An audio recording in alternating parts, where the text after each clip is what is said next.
on, everybody? I'm Adam with Soundwave Barricade. Hey, this is Song River with Bangs Music and Entertainment. We're sitting here next to our good friend Edsel. Thank you for taking some time out. We really appreciate it. Appreciate it a lot. Thanks for coming out. Appreciate it. We were just sitting here talking actually about Edsel getting started and how much the industry has changed. And the brochure, as Edsel had mentioned, isn't the same brochure that he got in the mail and signed up for. How have you adapted over these 20 years, Edsel, in dealing with everything that there is that goes on in this industry? Well, how haven't I adapted? Okay, I mean, it's like it's question. not even, the business is completely different. So I mean, I've adapted in every way necessary in order to continue to have a career that's, you know, almost 20 years in the making now. Mm-hmm. But, you know, it's no different than if, you know, when I was younger, I would have decided that I wanted to get into photography or photo developing, or if I would have opened a copy shop. Mm-hmm. You know, technology moves forward, and some people are fortunate to be on the cusp of it. The music industry was very much an old dinosaur model, full of very greedy people that were very unwilling to accept change and to adapt. And in my opinion, their unwillingness to adapt ultimately was a lot of the downfall of the music business. Them rejecting the digital format and being so aggressive at combating the digital format instead of embracing it at its earliest development was a major disaster. It was. And it not only hurt the big cats, but it hurt everybody from on down. Sure. You know, so I'm glad you adapted, and I'm glad you're here. 20 years. That's Almost awesome. 20 years. Yeah.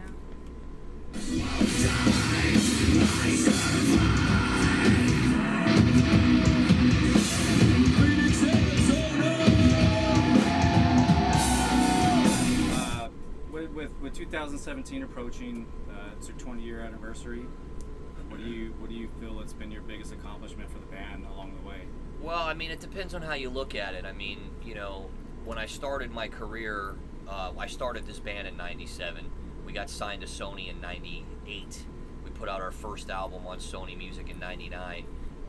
You know, from a purely you know, experiential standpoint, I mean, the biggest accomplishments of my career were within the first 2 years. I mean, I was on Michael Jackson's record label. I had my album in a gigantic display, you know, on the corner of 9th Street in New York City in Tower Records. My video was on MTV in the daytime. I had a big tour bus. I was on tour with the biggest bands in the world. Like, I mean, all that happened really early. It wasn't until you know, you sort of go through the trials and tribulations of the industry when you aren't one of the bands that really explodes, like, you know, Slipknot or Disturbed, or the bands that, you know, have platinum records on their walls. If you're not that band, you sort of have to go through the learning process of understanding what's hype and what's real.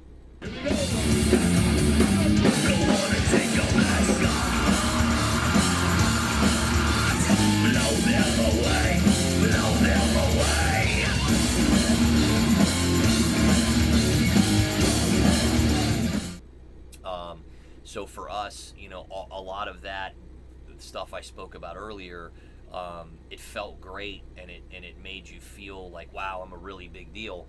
But when all that evaporates and you really get back to what it's about, making records, going on tour, and connecting with your fans one-to-one, you kind of realize what the business is all about, and what's hype and what's reality. So long story short, the biggest accomplishments probably came very early on, but the most relevant accomplishments probably came when we put our 4th album, American Apathy, out, and it actually sold more copies than our 2nd Sony album, which really proved to us, and it was a very long time coming, but, you know, we were a band that was highly supported by the industry. That's on good. Our first album. That's really good. We sold a boatload of records. We toured with all the biggest bands in the world, and then we went in to make our 2nd album, and again, still for Sony. And during the making of that album, You know, this band has always been very middle finger, had a lot of political, I don't want to say anti-America because we're very for America, but anti-establishment has always been a big part of what we've done. And, you know, our first lead track off our second album was titled Die Motherfucker Die. All of that was coming to fruition right as the World Trade Center fell. Right. Yes. So, and if you look at our second album and you open up the artwork, you'll see censored bars all over it. And that was because Sony shit their pants. They were like, the World Trade Center fell, you guys are a Die Motherfucker Die, you have pictures of the White House exploding, like, we can't have this. And I was like, well, I'm young, I'm an artist, I'm not changing it. If you want to get rid of anything, put censored bars over it so that my fans know you censored us. Ultimately, that was a big part of what led to this band's demise, was that, you know, there was Sony Records doesn't care how much money they have invested in something. If they feel as if it's not the right look for them anymore, they evaporate, they cut bait, and they go. So you're talking about a band that on our first album did nothing but tour for 2 years with the biggest bands in the world, and our second album came out, we did one co-headline tour with a band called Cold that was no bigger than we were, and we were dropped from Sony. I remember. Right. So, and when you get dropped from a major label, back in the day at least, no one asks why. No one tries to dig into it to see if the band got a bad deal. Everybody just goes, "Ooh, it's damaged goods," and radio goes away, and your manager goes away, and your agent goes away. So, for us, the next move was kind of figuring it out, rebuilding, putting out an independent album, which we did with Group Therapy, and then touring and touring and touring up until the point that we released that American Apathy album. And that album sold more than that second Sony album, which really made us realize, without the hype, without the major label support and the politics, we can still exist. Right. And that was an incredibly hard road to hoe for us. And again, something that not a lot of bands do. Not a lot of bands do this, and then come back up. So that was probably the most telling sign in our career, accomplishment in our career. But again, from a simple standpoint, you know, the biggest accomplishments were done within the first 2 or 3 years.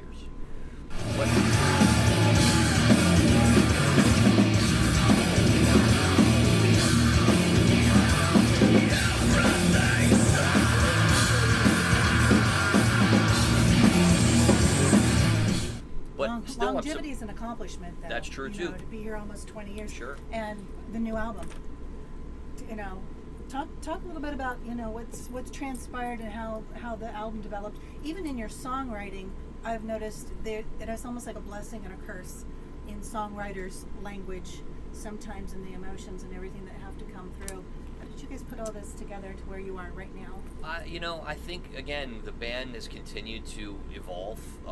I think we've always had a very wide sound. We've always had our middle finger songs, and then we've always had the more heartfelt songs. Even, you know, the second Dope album with Die Motherfucker Die and a song like Now or Never. And I could, you know, name examples of every album where we were on one side of the fence really heavy and aggressive, and on the other side of the fence very personal and more emotional.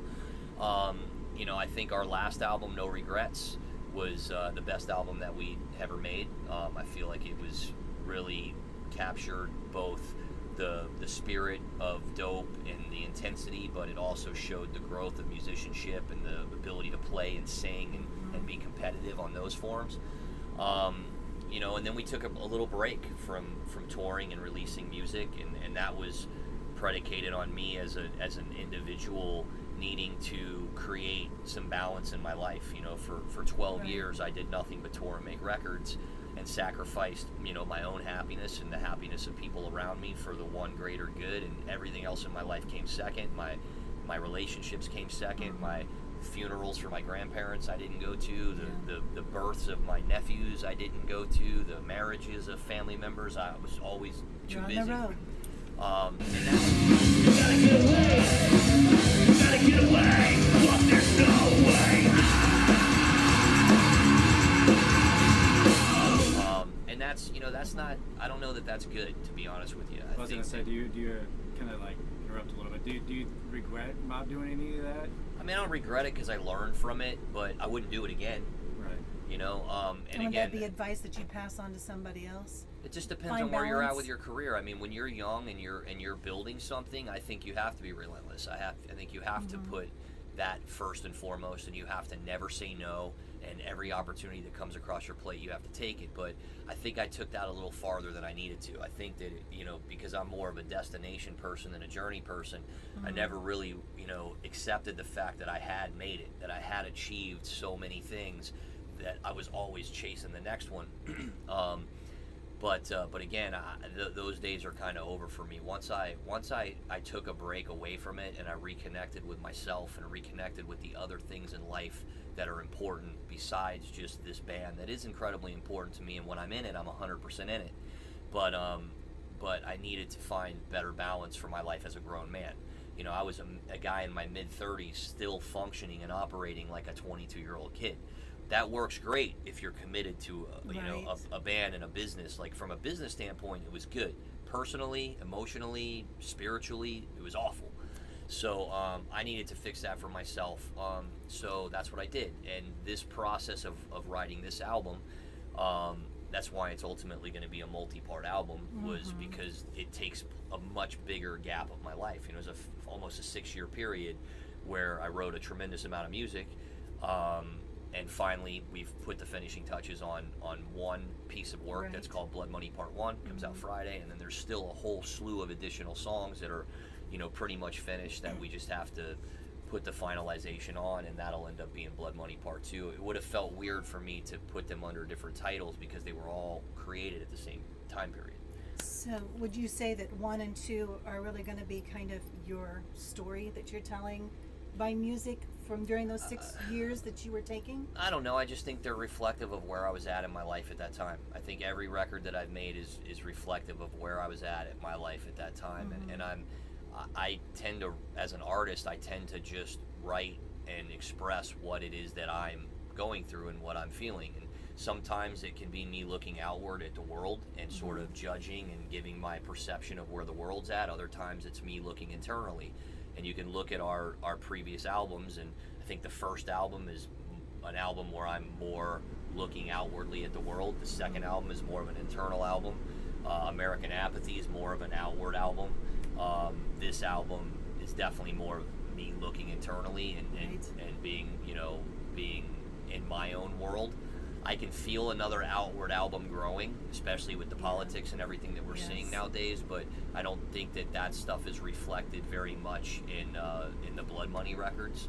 But I'll get back to that at some point. But I can't, as an artist, it's hard for me to write specifically for a cause. I like to write where I'm at, and hopefully that connects with people and works for where other people are. But and again, we're a very wide band in our sound. We have Die Motherfucker Die, and we have songs like Sing, which I don't know if you're familiar with, but it's very different. From one end of the spectrum to the other. So for me, you know, I can't specifically write a certain way because I think that's what people want from me. You know, I love it when I hear someone say that doesn't sound like dope. It's like, who are you to tell me what I sound like?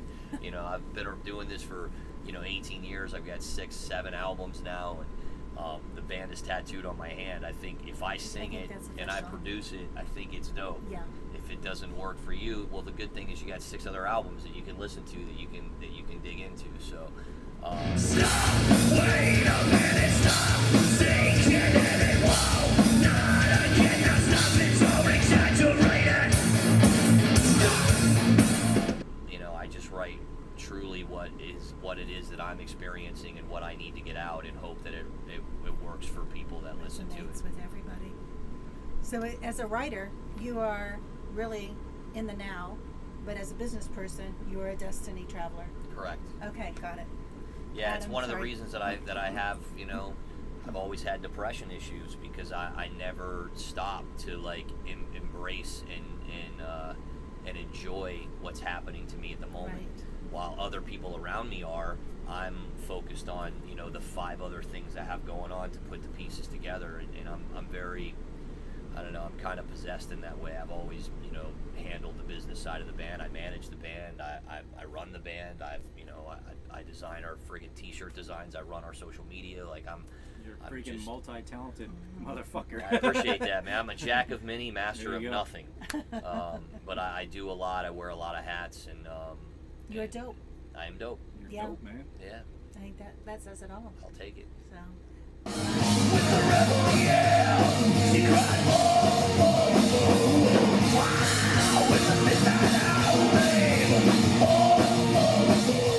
Adam, you With the 20-year coming up next year, do you already have anything in the works at all with maybe a documentary or a world tour for that? Or No, I don't really think I'm gonna.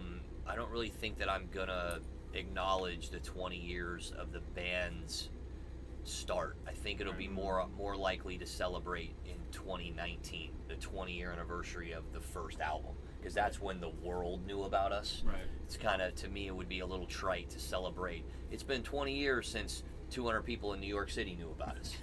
You know, Right. I think it's better to wait until, like, you know, celebrate the major label debut. But I haven't even thought about what we'll do. Again, part of the me, you know, being a better human being as opposed to a better artist is kind of trying to, even though I'm preparing for multiple things, taking things really one at a time. People are asking me every day, when's the next tour? I have no idea. When's part 2 coming out? I have no idea. Friday part 1 comes out. Yeah. Can we get that out first? Right. This tour goes on for 2.5 more weeks. Let me get that one over with first, and then And then tonight you're in Phoenix, Arizona. I'm in Phoenix, Arizona. This is what we're doing tonight. Right. Dope. I'm looking forward to sleeping in my own bed Yay. after this record is released, and then, you know, my agent can call me and we can game plan some stuff for 2017. But currently, I'm not sweating it, which is good, because back in the day I'd already, you know, I wouldn't even go home. Oh, the record's out. I gotta stay on the Yeah, road. I you gotta gotta keep tour. promoting. And now I'm like, no, actually I don't. I've worked, you know, 15 plus years to build a fan base. Let's let them live with the record, and everything will be cool, man. I don't feel that pressure. And again, a lot of it was self-induced, but I don't put that pressure on myself anymore either to have any unrealistic expectations. Like, Are you seeing new it's all fans good. come in with the old fans? How's that gone? The one that's surprising to me is how many people we come across that are like, I've loved you guys for years and this is the first time I've seen you. Like, how Wow, can that really? be? How can you have never seen the band? We've played this town 50 times, but it's cool. You know, I think you know, going out and doing support tours is where you really kind of make new fans. So that's not what's happening here, because it's our own headline tour. And obviously, if you want to try to make an aggressive attempt to skew younger, then you got to find a way to tour with bands that are bringing in a younger audience, because our band's very established, and you know, our audience is definitely not high school kids anymore. It was at one time, but they've now grown up. Something about this psycho.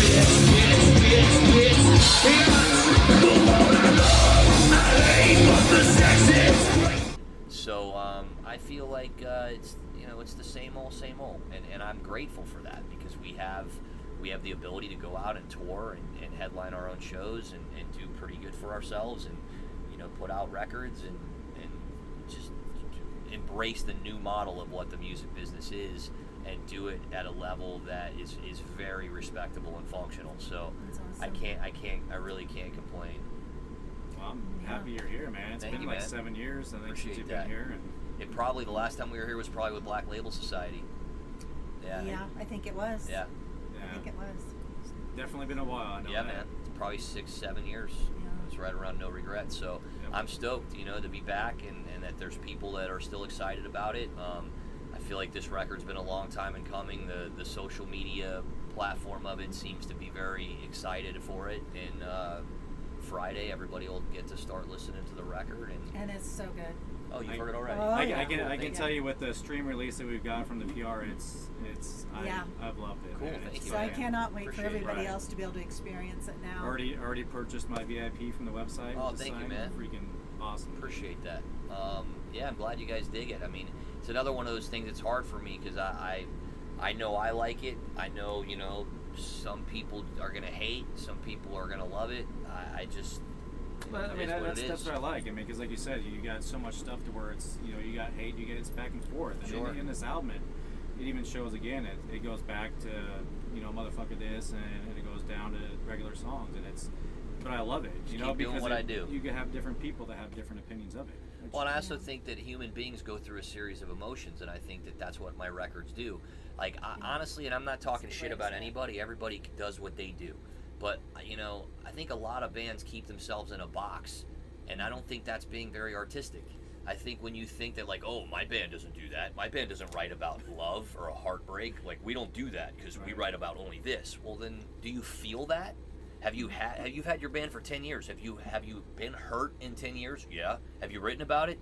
No. Why not? Well, because my band doesn't do that. Well, then you're not a real fucking artist, in my opinion. You're a product. That sounds like somebody that's trying to write in a formula to market yourself properly. Yeah. Like, you know, even if you're a fucking death metal band, that's hard for me to comprehend. Well, we're death metal, but dude, aren't you human too? Yeah, but my band's death metal. Well, I don't get it. Like, I can't live like that. I can't write like that. People ask me, "What's your band? Are you guys industrial metal? Are you metalcore now? Like, what the fuck does that even mean? We're a rock band, and I write songs about what goes on in my life, and sometimes they come out this way, and sometimes they come out that way, and to me, that's what being an artist is about. And I never understood people that do it differently. And again, it's not my place to judge. Everybody can do it their way, but I think that if you're an artist and you're expressing yourself through art, I think that for me, the idea of that is to express what it is that you're going through, not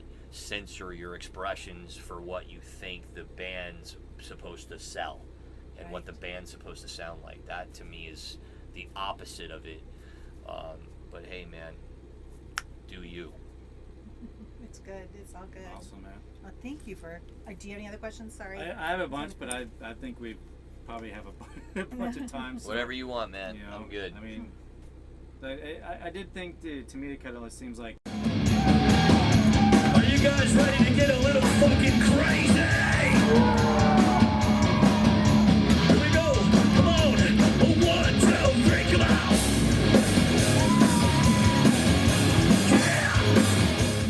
Kind of like your own feeling for it, like you said, kind of like your view on life and everything you've been through, and You spin me right round, baby, right round, like a record, baby, right round, round, round.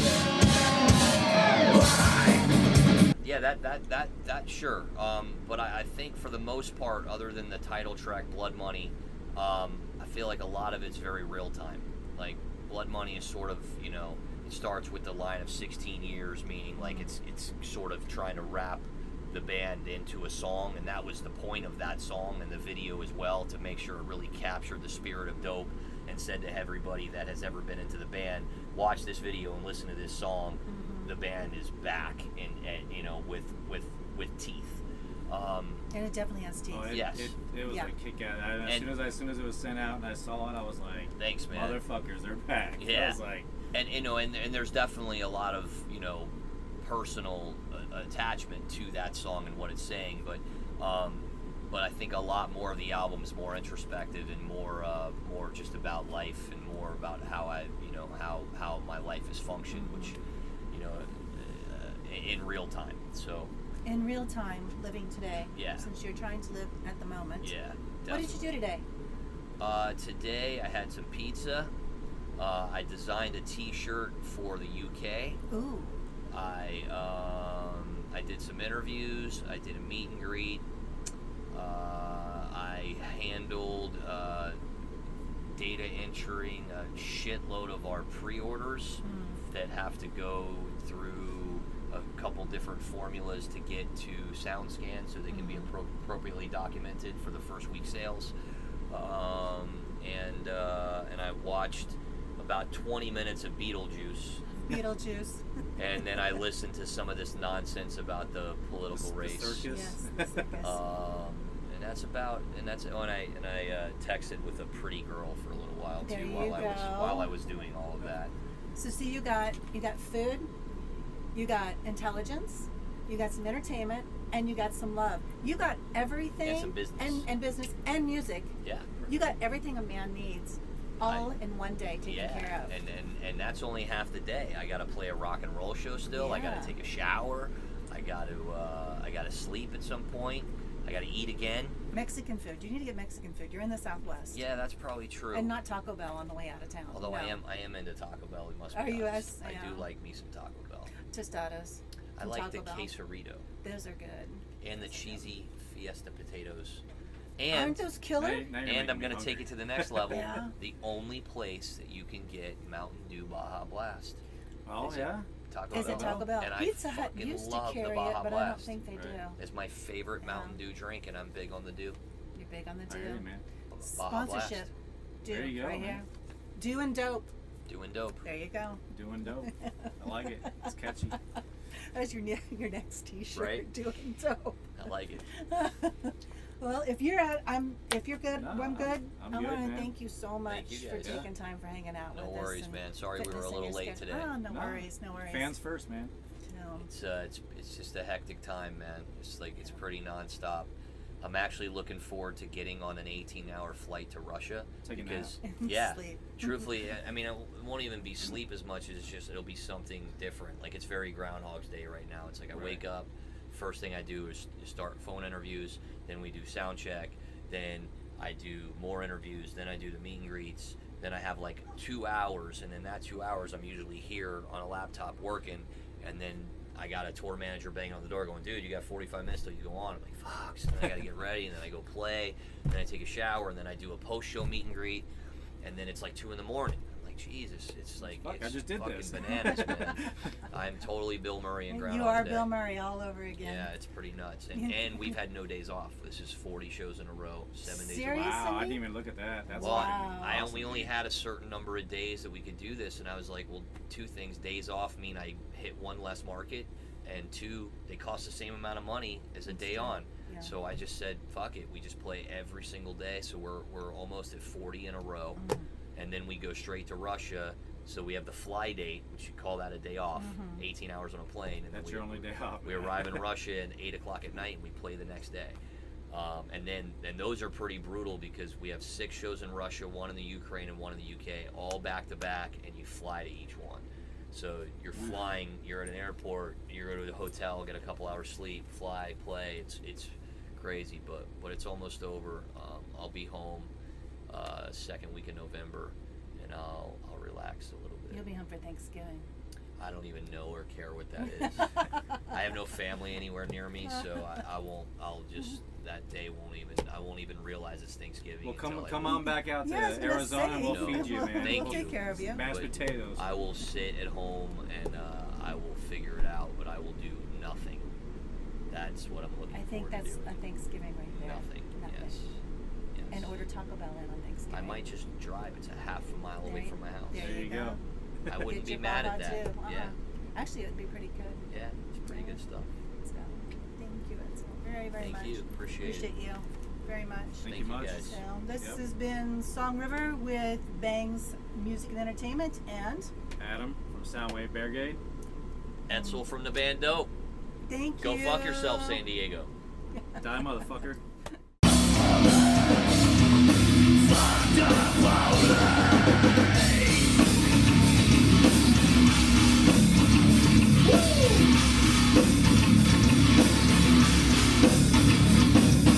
Thank you very much, Arizona.